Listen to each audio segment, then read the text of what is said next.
Thank you very much. And before I start, I'd like to thank Brian and the team, for organizing the event, for having us. It's great to be here. Great to have a real audience. And so I'm really looking forward to, giving my little speech and view on the cybercrime landscape. And, I wanted to ask this question. This is really a question for me, but also a question for you. Are we doing the right thing? But before I start, I'm going to share a little secret with you, I'm a risk taker. I like to live dangerously. And what I'll do is I will ever so slightly disagree with the great Bob McArdle. I can do that. That's a teaser. He's a good friend. He's a good partner.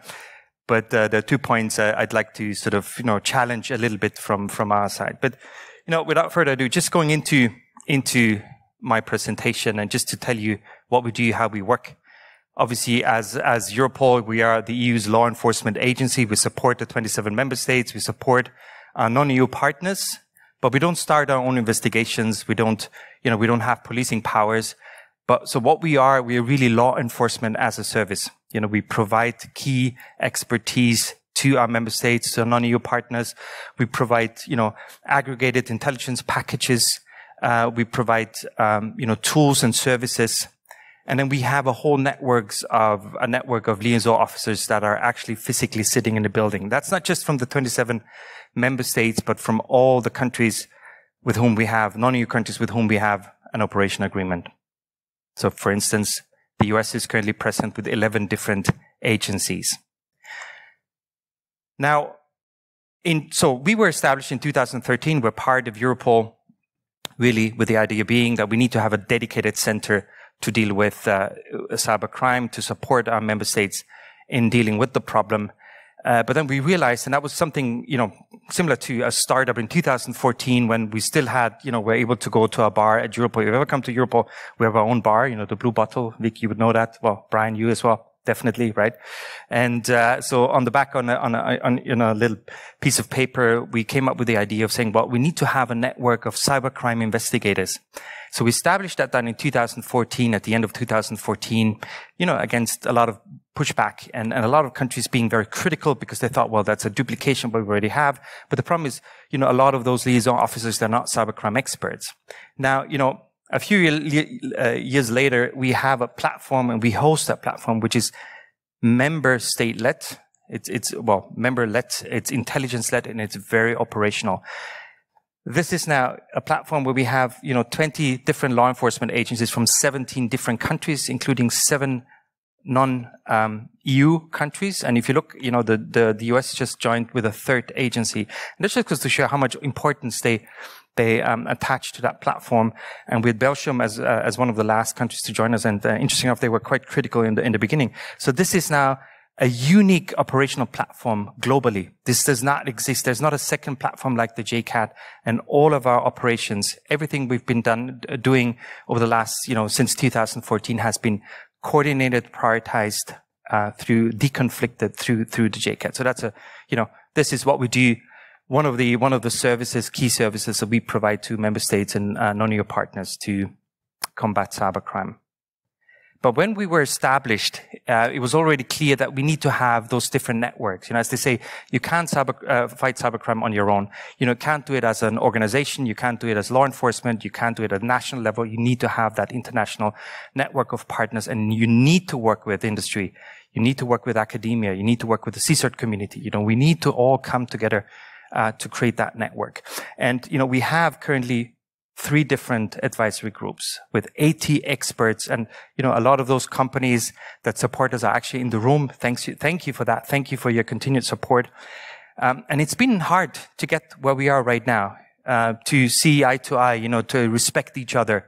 It's a huge effort, as build the trust, have your personal relationships. But those 80 experts from those 3 different areas, they're hugely important for our work. And what we do actually, we have annual work plans where we agree on what we want to achieve, what we want to deliver at the end of the year, and we measure our cooperation based on that. I think it's a really successful model, but like I said, it's hard work, and you need to continue investing into that from both sides. And what you see here is, despite the pandemic, what we've achieved in 2020, I think it's a huge success. So thank you again for your help. Thank you for your continued support. You see, it's not just strategic and tactical, but also a lot of operational activities that have been supported with the help from our advisory group members. Now, before I go into the key threats and trends, so that's one of our key services, obviously, is to provide an overview of what are the threats, what are the trends, what happened, during the last 12 months, what's the future going to look like. But before I do that, I just wanted to, credit that to Vic Baines. She is the mother of the IOCTA. I think it was 2013, wasn't it? The first that you drafted the first IOCTA? Or even 2011? There you go. So ever since, we've kept your legacy alive, and this is now the key strategic product when it comes to assessing the cybercrime landscape in the EU. We have obviously input from our law enforcement colleagues, but also from industry and academia. Now, I won't dive into, the details here because we've heard all of that. What you see here really should reflect what you're seeing as well. There might be some differences because obviously as law enforcement, we tend to see the end of the attack chain, whereas as industry, you often see, the initial attack vectors, the IOCs. But I think in overall, terms, it's a very comprehensive document. By the way, all the documents I'm going to mention here, you can download from our website. But, see crime as a service, ransomware as a service, huge problem, mobile malware, huge increase, obviously reflecting how we use our phones, linked to things like SIM swapping, to bypass two-factor authentication and whatnot. But and the last point, obviously, the continued challenge that we have as law enforcement, which is linked to the criminal abuse of encryption, criminal abuse of cryptocurrencies, criminal abuse of privacy-enhancing technology. So just diving into some of the key findings. Again, we heard about ransomware, we heard about, triple, quadruple attacks. We can certainly confirm that. We see a lot of DDoS attacks for ransom coming up again, in combination with ransomware attacks. Just maybe a point, and Brian, I think you can hopefully confirm that. GDPR, if you become a victim of ransomware, even if you decide not to report this to law enforcement, even if you're able to, fix this on your own, you still have to report it under GDPR. It's a data controller linked to the data controller function. So there is an obligation to report under the GDPR if if your data has been encrypted. Now, one of the areas we also look into is combating child sexual abuse online. Unfortunately, a huge increase during the pandemic. Much more, at least based on the data that we've seen, much more child sexual abuse material that has been produced and circulated. We see a move to peer-to-peer networks. Well, that has been there, but it's still there. Huge problem. And, what makes it even harder to combat that form of criminality is the fact that we see more and more self-generated explicit material that is being exchanged amongst young people. Dark web, still one of the main platforms, no surprises there. In the area of online fraud, I think what we've seen there is, how quickly criminals have adapted to, adopted to the COVID-19 narrative, use that to improve their phishing and phishing campaigns and certain fraud schemes. And what's also important, and we see this a lot, is also in terms of damages. Yes, ransomware is the dominant threat, but it's actually also business email compromise that we still see as a huge problem. And then the dark web, interesting there, criminal activity. What we see is now a move away from, also based because of, successful law enforcement actions, that always has an impact, replacement, strategy or reaction to that.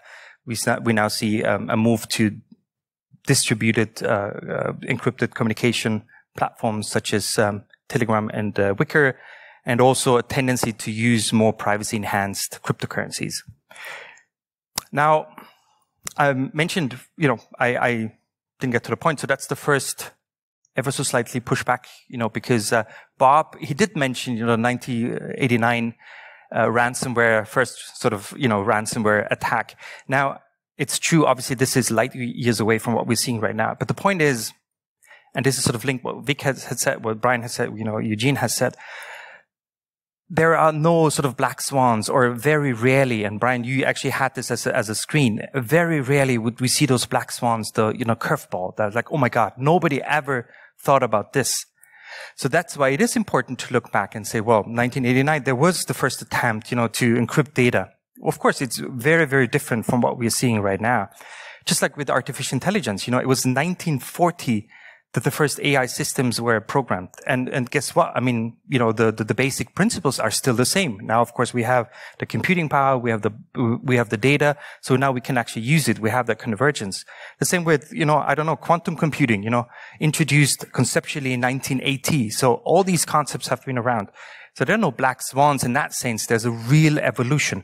And what you see here is something that I'm reusing this in our 2015 IOCTA. We had that in there, and we call it the cybercrime trichotomy. We try to sort of, have one infographic that explains, based on our understanding how cybercrime works. You have sort of the cyber criminals, and, at the bottom, you have the unskilled ones that use, the tools and services to attack a large number of potential victims. So, if they're successful, typically their profit is very small, but as we move up, they become more skilled, more sophisticated even.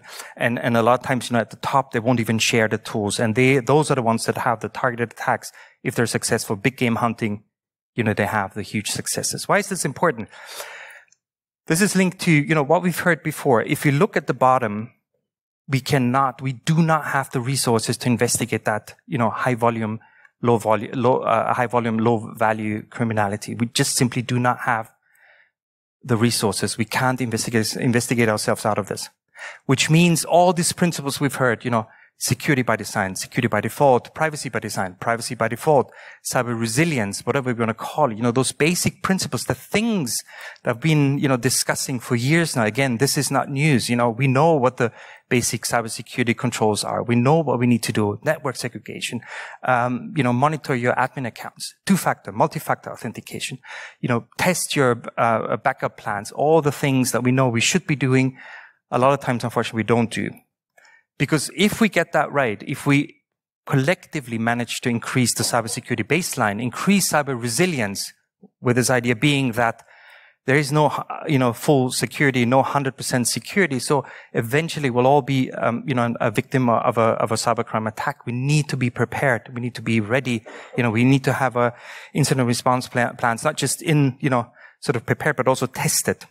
Because if that's working, if we manage to do that again collectively, we can focus as law enforcement together with industry, obviously CSIRT, all the partners to focus on the top criminals, on the ones that, really cause the biggest damage, not just financially if you look at ransomware, but also now obviously having a situation where we go way beyond the financial impact. All of that, very difficultly, explained in very difficult terms. This is actually what I'm trying to say. It is the basics. Of course I'm simplifying, but it is a lot of times the basics. And if we get them right, we can already fend off a lot of those cyber attacks. So,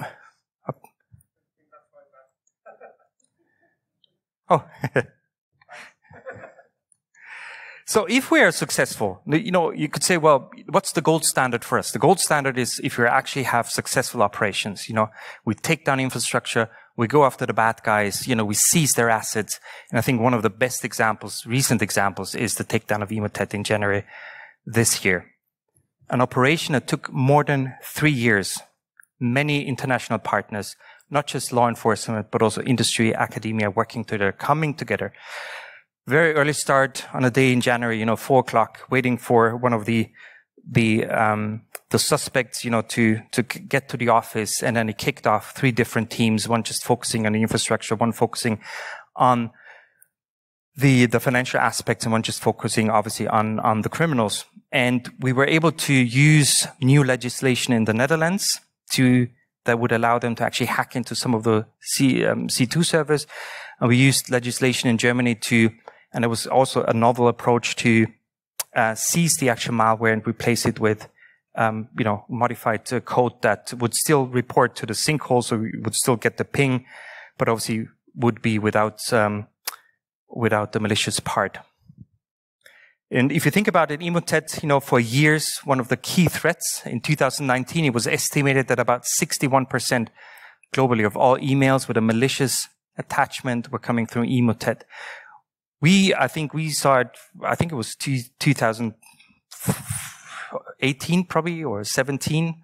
It was the first time we saw Emotet. At the time, it was a small piece of malware. And then it developed into, I think, a perfect example of the crime as a service model, right? Because that was rented out to other criminals and they used it, for instance, to distribute ransomware. So huge success. And then, of course, we had that, expectation versus reality. I thought that was quite interesting. On the left, we saw, well, surely, this is the command control center of Emotet, such a large network, causing all this, hundreds of millions of damages, being used by that many criminals, responsible for all these attacks. But as you probably know, that was the reality. And it's quite interesting. First of all, you see the difference, because on the left-hand side, that's what we have to do. That's our SOC, right? That's 24/7, top experts monitoring the threats. What they need to do is on the right-hand side, just put something together, obviously knowing what they're doing, but being able to control such a large network through that equipment you see there. Of course, no time to rest. And I'm not going to go into great detail, but those has many other examples. Like we heard already, we've been very lucky in that we've been able to go after some ransomware groups and had some successes there, and that's ongoing. We've had some good successes against dark web vendors and sellers. That was a follow-up activity. But then also in the area of criminals abusing encrypted communication networks, we actually had 3 successes in a row. We had EncroChat, we had SkyCC, and then Amann, which I thought was the most innovative approach where, the FBI with some partners actually developed the app and, offered that to the criminals. Take EncroChat. We are very lucky that we have some of the top experts in certain areas, such as encrypted data at rest or cryptocurrencies. That was a situation where we've been able to provide key service to the member states to make that investigation happen. Well, Emotet, is it down? Nope, right? It's coming back up again. Now, it's frustrating. Of course, it's frustrating because we've invested so much time and energy in taking it down, but it was to be expected. I discussed this with one of my colleagues, and his, response was, well, the race goes on, and we'll just continue with that, game. But it just goes to show you, and I mean, it's very hard to eradicate also actually the software, the infrastructure, because there is a huge incentive for cyber criminals to get into that space because it's typically low risk, high profit business. Now, this is not the second time where we ever so slightly disagree or push back, whatever you want to call it, with Bob. And, this is really meant as a joke. Now, when it comes to public-private partnership and actually trying to prevent a cybercriminality from happening, that to us is the platinum standard, if you will. And first of all, it's a platinum standard for those, like I mentioned before, this, the high volume criminality that is very hard to investigate, or we simply don't have the resources to do that. But in general, especially also when it comes to ransomware, if we can help victims and we can help to prevent or to, mitigate the attack, that's where, that's the sweet spot. And the No More Ransom Initiative, and who in this room is actually aware of the No More Ransom Initiative? You probably are. Good. That's good. And thank you for all of you who are supporting it, because we have about 170 different partners. Now, it's true, of course. I mean, the latest ransomware, let's put it, frankly, it's going to be unlikely they're going to find, immediately a key to decrypt that. But there have been cases where we've been, able to in a very timely manner to provide the decryption keys, decryption tools for even very, new ransomware families. This was established about 5 years ago, well, more than 5 years ago, with Kaspersky, McAfee. I don't know if Kaspersky is still in the room. And the Dutch police. And the idea was, well, we need to have a platform where we can, provide victims with solutions. And then, fast forward 5 years later, we have a platform available in 37 different languages. Like I said, more than 170 different partners, but most importantly, 120 different tools that are currently decrypt 150 different ransomware families. In July, we had the 5th anniversary. We've been able, and this is a very conservative estimate, we've been able to help 6.2 million victims. And that's just individuals. This is whole organizations. And we've been able to prevent more than $900 million of ransomware payments going into the hand of criminals. I think that's a huge success. Of course, it's challenging. We need to adapt. But I think, if we come together for the greater good, this is what we can achieve. And all of you can actually become, a law enforcement officer. You can start helping us. And that's another area where we try to sort of, be innovative, and that's our Stop Child Abuse, the Trace and Object initiative. This is an area where, you know, all the experienced investigators, you know, they look at child sexual abuse material, they can't even place the image. They don't know where the video was taken, where the image was taken, you know. So we started with that initiative, and we extracted certain parts of the image, like, you know, a t-shirt, a shoe, you know, the background, and put this online. And to me, the left two numbers are the most important ones. You know, we've been able to, you know, identify 5 prosecutors. Most importantly, we've been able to rescue 23 children. Those are the latest figures. Just, we have a PR. Oh, thank you. That's you also, yeah? But that's for all of us. Thank you very much. You know, we've received more than 27,000 tips. This is the latest press release. It's out today. And think about it. Those 23 children, we've not been able to rescue without the help of the public. And we have a lot of other, you know, prevention awareness materials. So the left of boom idea, all of that is available on our website in different languages. You know, this idea to actually, you know, educate young people, educate, you know, the general public, how you can protect yourself. What are the threats in simple terms, in their language. So for us, that's hugely important. And we wouldn't be able to do this without our help, with the input from industry, from academia, to understand how we can best design those things. So just looking ahead, you know, we do a lot of forward-looking analysis. All these reports, again, are available on our website. So the idea is, again, to understand, you know, what's coming our way in terms of new technology. What are the challenges? What are the opportunities? So if you're interested, that report, I think, is quite good, because it has sort of 5 main categories where we talk about loss of data, loss of location, international cooperation, cross-border cooperation, legislation, challenges in that regard. So you see sort of the main categories and what, you know, the various different detailed challenges are in that regard. We have now, for the 3rd time, published our observability function report on encryption. Anything you want to know about, you know, the latest developments, such as oblivious DNS over HTTPS, homomorphic encryption, using AI to crack encryption or improve encryption, quantum encryption, it's there. It's explained in terms that you can understand it. And again, we're looking at the threats, the potential abuse, but also the opportunities. Again, you can download that from our website. This is something I co-authored with Professor Mary Aiken, and there it's a position paper where we said, well, you know, there's the blue line, the concept of a blue line, and we said, well, who decides where to draw the blue line in cyberspace? You know, where is safety and security? You know, who's responsible for that? And basically the message is it's a collective discussion that we need to have. So I invite you also to look at that and participate in the discussion.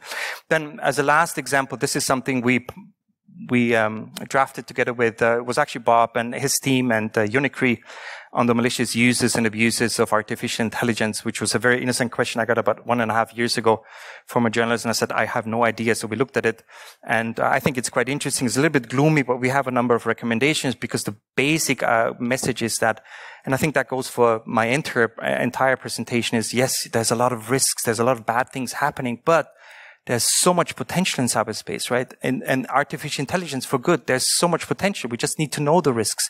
We need to build systems that are robust, that are ethical, that are unbiased. So we need to understand what the risks are and how criminals are using AI and will be attacking AI systems to build those systems. And of course, you know, they do. We have 2019, the first case where somebody used a publicly available tool to emulate the voice of a CEO to have a successful CEO attack about 2 weeks ago.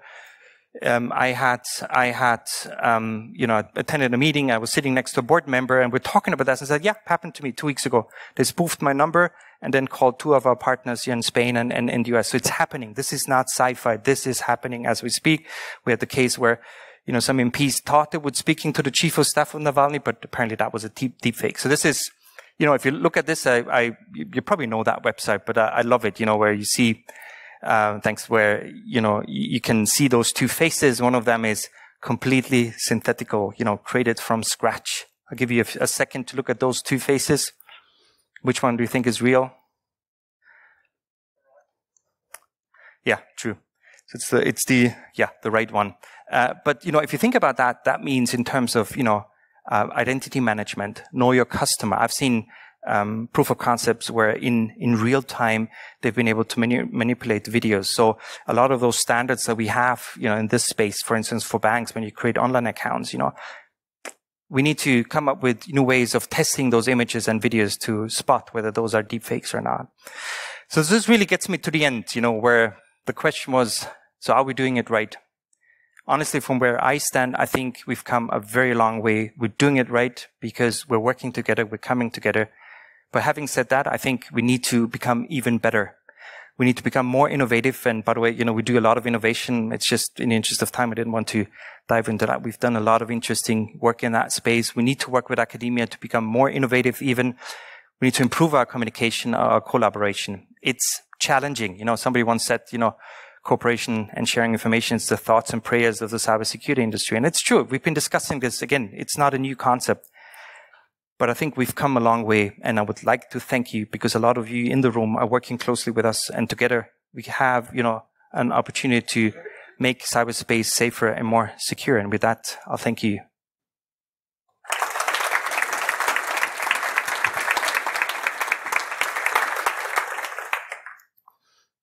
Do we have time for questions? 2 minutes, okay. Is Bob still here?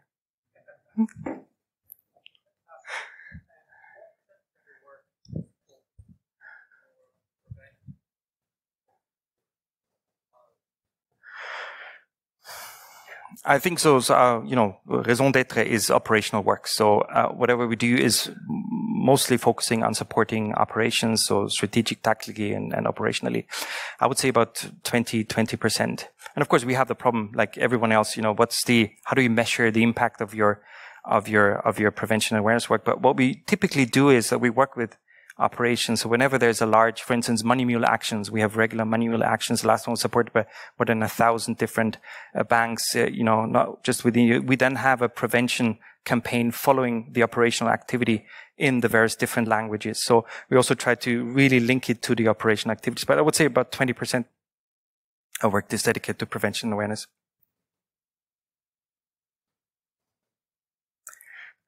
Notice on the slide, the money that you confiscated is astonishing. 30 some of these people, I don't know how many of them involved, but they must leave a trail if they have much money, the assets that they wish to acquire, so that makes it easier to protect or... Yeah, so that's certainly obviously, and Bob said it. Definitely cryptocurrency is where game changer when it comes to ransomware. I think the volume still is a challenge also for criminals because eventually they want to turn their cryptocurrencies into fiat money, and that's where it's becoming a little bit easier if the volume is higher. But then the ways to split this up, use mixers and tumblers, and like I said, go from Bitcoin to Monero, Zcash, and then back and it's challenging to follow the money, but certainly the volume is I would say then a challenge for cybercriminals because again they need to get this out of the system, and that's sometimes helpful for us. Exactly. Oh, please. Is that the?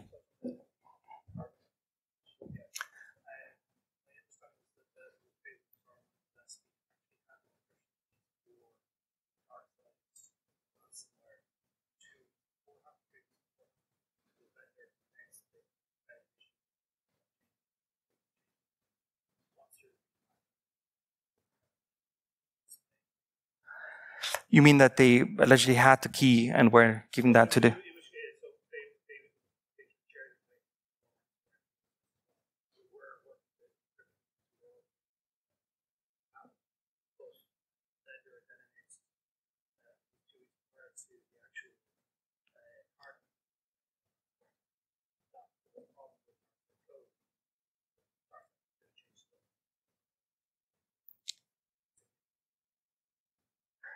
So the question is, maybe I'm missing...